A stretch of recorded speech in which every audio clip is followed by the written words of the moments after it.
Welcome back to Hey Kentucky. There's been a lot of UK basketball news going on lately with the departure of Kenny Payne, the hire of Bruiser Flint, and some recruiting stuff. So to catch us up on all of it, we want to welcome in Kyle Tucker from The Athletic. Hey, Kyle.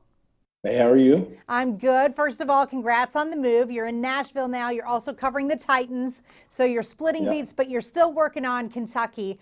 So I want you to tell me why Bruiser Flint. I mean, we all knew that's who it was going to be, but why is he a good fit here? Well, I think a big part of it is comfort for Calipari. You know, Kenny was probably his most trusted kind of right-hand man here in the program. There were a lot of things Kenny brought to the table. The developmental piece is the piece that remains to be seen. You know, can you replace that?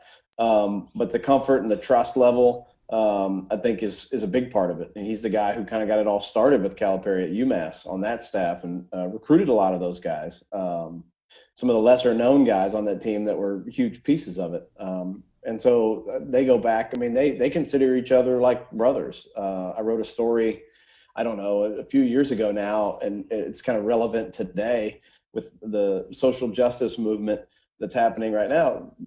John Calipari stood up for Bruiser Flint when they traveled together all the time when there were moments of, racism that they encountered. Police would pull, Cal's told a story about falling asleep in the passenger seat and Bruiser Flint driving and getting pulled over, and Calipari sort of confronting him and saying, well, if I was in the driver's seat, would you have done this? Would you be talking to us this way?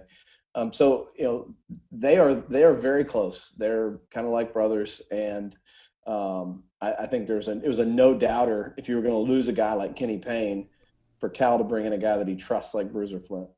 Yeah, there should be a lot of continuity, at least relationship-wise, bringing him in. Do you want to switch to recruiting now? And while Kentucky lost out on Paolo Banchero, they picked up Nolan Hickman, and that's kind of related because while watching Banchero play, that's kind of when they noticed Hickman, and kind of talk about how the stars aligned to make that a good fit.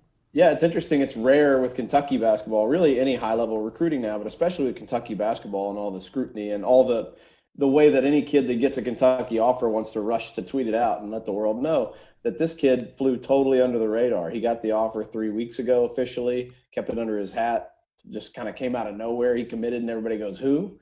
That doesn't happen very often, but he's a top 30 player, 247 ranks him the number 3 point guard in the class.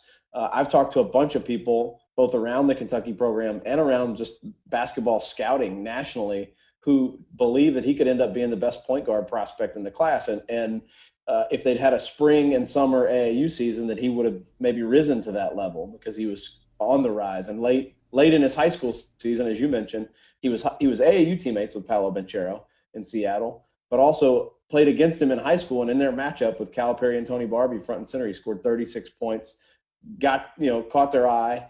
And that relationship began. Tony Barbee began to connect with him, and they sort of talked and kept in touch and finally pulled the trigger. Calipari Zoomed him 3 weeks ago and said, you're our guy. Let's do this. And it was almost, he said, a no-brainer for him, a dream school for him. Yeah, dropping 36 on Banchero will get you noticed, I suppose. Thanks so much for your time today, Kyle. We appreciate it. We'll be catching up with you soon. Thank you. All right, more Hey Kentucky right after this.